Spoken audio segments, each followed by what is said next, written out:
먼저 결론부터 빠르게 말씀을 드리면 저는 비트코인이 112K 정고점을 돌파를 해도 진짜 상승으로 가는 파동이 아니라 한 번 더 앞에 굿자를 보는 하락이 발생을 한다고 생각하고 있습니다.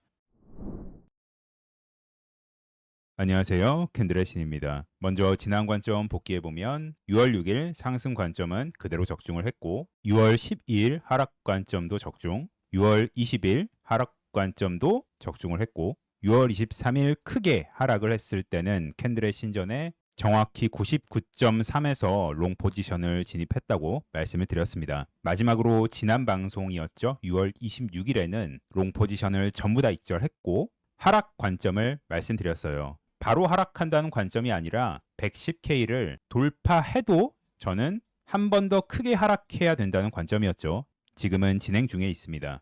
확률적으로 계속해서 맞출 수는 없기 때문에 언젠간 틀리겠죠. 지금은 무엇보다도 본인의 소신이 가장 중요한 시점이고 저도 틀릴 경우를 대비해서 현물 비중은 거의 줄이지 않았습니다. 내려가더라도 불장이 얼마 남지 않았다고 생각하고 있기 때문에 잘못하면 큰 수익을 놓칠 수 있죠. 그래서 현물 갖고 계신 분들은 큰 걱정은 안 하셔도 된다고 미리 말씀을 드릴게요. 그러면 오늘의 관점으로 넘어가기 전에 구독과 좋아요 한 번씩 부탁드리겠습니다. 먼저 결론부터 빠르게 말씀을 드리면 저는 비트코인이 112K 정고점을 돌파를 해도 진짜 상승으로 가는 파동이 아니라 한 번 더 앞에 굿자를 보는 하락이 발생을 한다고 생각하고 있습니다. 오늘은 제가 하락을 보는 근거를 큰 시간 프레임, 중간 시간 프레임, 그리고 작은 시간 프레임으로 분석을 해볼 거예요. 일단 큰 시간 프레임, 즉 일봉에서 차트를 봤을 때 로그 차트입니다. 계속해서 터미널을 그리고 있다고 생각을 하고 있죠. 터미널 시작점이 여기냐 여기냐 둘 중에 하나로 생각을 할 수 있는데 저는 개인적으로 여기로 일단은 봤습니다. 그러면 지금 올라온 파동에 대해서 A파동 대비해서 C파동의 길이가 0.618을 만족을 했죠. 자, 중요한 것은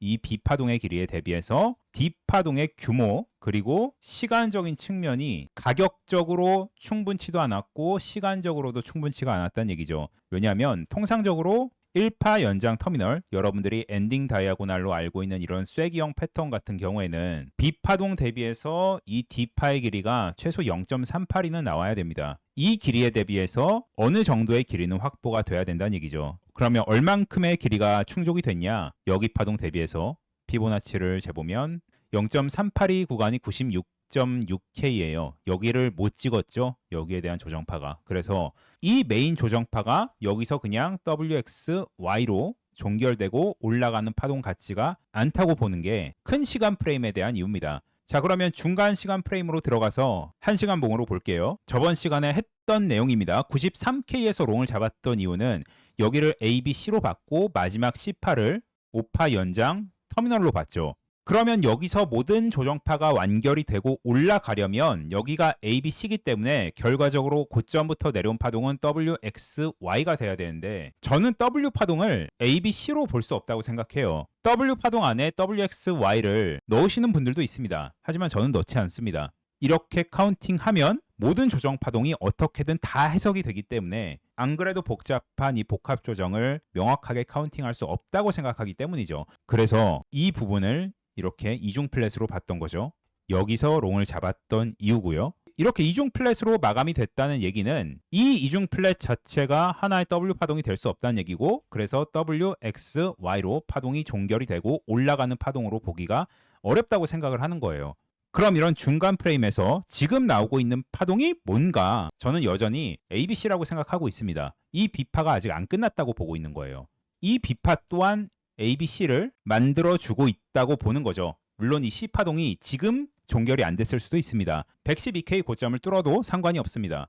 다만 얘가 이렇게 쭉 임펄스로 상승하는 파동이 나온다면 제 관점은 팩입니다. 여기까지가 중간 시간 프레임에 대한 분석이고 마지막으로 작은 시간 프레임으로 보면 제 관점대로 여기를 ABC로 보려면 98K부터 올라온 파동이 파동의 종결을 알리는 임펄스나 터미널 카운팅이 돼야겠죠. 그래서 이 부분을 조금 더 파고 들어갈 겁니다. 먼저 15분봉으로 보면 저점부터 올라온 파동을 이렇게 1, 2, 3, 4, 5로 볼 수 있는 임펄스가 가능하느냐라는 질문을 했을 때 저는 불가능하다고 생각을 하고 있습니다. 왜냐하면 3파 때문에 그렇죠. 여기를 작은 시간 프레임, 그러니까 5분봉으로 본다면 이 부분이 임펄스 3파 부분이 돼야 되죠. 이 전체를 통합해서 3파로 본다면 세부 파동을 1, 2, 3이 여기서 끝나고 4가 여기 어딘가에서 마무리가 되고 5가 터미널로 나왔다고 봐야 되죠. 이렇게 보려면 오류가 굉장히 많습니다. 일단 3파의 내부 파동이 임펄스가 불가능하고 연장의 법칙이 성립하지 않죠. 3파와 5파의 길이가 비슷하기 때문에 그래서 이거 자체를 임펄스로 저는 볼 수가 없다고 생각을 하고 있습니다. 그러면 제가 보고 있는 카운팅은 뭐냐? 저는 여기를 1파 연장 임펄스로 보고 있어요. 조금 더 확대를 해볼게요. 이런 식으로 임펄스로 보고 있습니다. 그래서 처음 올라온 파동을 WXY에서 Y파가 강세 확삼으로 나온 거죠. 이 전체 WXY가 A고 그 다음에 B가 여기서 끝나고 C가 여기서 끝났다고 가정을 하면 비율도 1대1이 맞습니다. A파의 시작점부터 피보나치를 재보면 정확하게 1대1 부분에 도달을 하죠. 그래서 여기까지가 ABC 한 파동, 그 다음 나온 이 작은 조정 파동이 X파동이라고 보는 거죠. 마지막으로 여기 상승한 파동이 강세 삼각형으로 저는 보고 있습니다. 다시 지우고 조금 더 큰 프레임으로 가보면 여기까지가 W, X, Y로 진행이 됐다. Y 파동은 잘 나오지 않지만 무제한 강세 삼각형으로 진행이 됐다고 보는 거죠.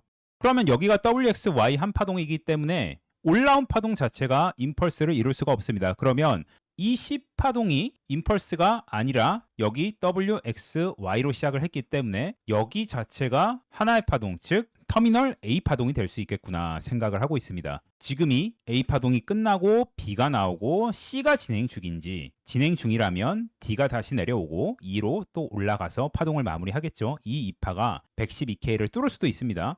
그게 아니라면 모양의 형태가 만족스럽지 않아서 가능성을 좀 낮게 보지만 A가 여기서 끝나고 B, C가 나오고 D가 나오고 마지막 2파가 삼각형이나 아니면 지금 진행 중에 있다라고 생각을 해볼 수가 있겠죠. 이런 관점에서 어제 제가 110K에 일단 1차로 숏을 한번 들어가 봤습니다. 숏을 잡았던 내용은 캔들의 신전에 어제 오후 11시 14분에 업로드를 했었죠. 그러나 여기가 10파의 끝이고 조금 더 올라갈 수 있겠지만 D가 내려오고 다시 E가 올라온다면 제가 잡았던 위치보다 더 올라가겠죠. 이런 것을 대비해서 분할 진입을 생각을 했습니다. 110에서 한번 들어가고 조금 더 올라왔을 때 2파가 종결이 되는 걸 확인이 된다면 이때 추가 숏을 진입하겠다. 그렇지 않고 이대로 그냥 쭉 올라가서 113 같은 데를 뚫으면 저는 그냥 손절을 할 계획이에요. 결론을 말씀드리면 여기를 지금 ABC로 보고 있는데 C파동이 임펄스가 아니기 때문에 터미널을 생각하고 있고 그게 이런 식으로 끝났을 수도 있지만 개인적으로 이런 가능성을 조금 더 높게 보고 있다라고 정리를 할 수 있겠네요. 자, 여기까지 제가 보고 있는 관점을 말씀을 드렸습니다. 제 관점대로 진행이 돼서 하락이 나온다고 해도 저는 이게 마지막 하락이라고 보고 있는 거죠. 그 다음에 진짜 상승. 그렇기 때문에 현물에 대해서는 저는 조금 고민을 많이 하고 있습니다. 약간 정리를 하긴 했지만 만약 이런 형태로 나온다고 해도 저는 100% 다 정리할 생각은 없습니다. 왜? 두 가지 이유죠. 내려가도 어차피 올라갈 테고 제 관점이 틀렸다면 바로 그냥 올라갈 수도 있겠죠. 이렇게 된다면 제 숏은 손절이 나가겠지만 갖고 있는 현물로 저도 수익을 내면 되기 때문에 지금 이 구간에서 전부 다 매도를 하고 기다린다? 현명한 선택이 아닐 수 있죠. 여기까지 제 매매 계획에 대해서 말씀을 드렸습니다. 네, 그러면 오늘 관점과 매매 계획을 말씀드렸는데 지금은 어떤 때보다도 사실 본인의 판단 그리고 본인의 관점을 믿을 때예요. 불장을 눈앞에 앞두고 있는 순간일 수도 있기 때문에 각자 잘 판단을 해서 후회 없는 선택을 하셨으면 좋겠습니다. 네, 그러면 여기까지 말씀드렸고 추가적인 관점은 제가 공개 텔레그램에도 업로드를 하기 때문에 텔레그램 주소는 영상 더보기와 그리고 고정 댓글에 남겨놓겠습니다. 오늘도 시청해 주셔서 너무 감사드립니다.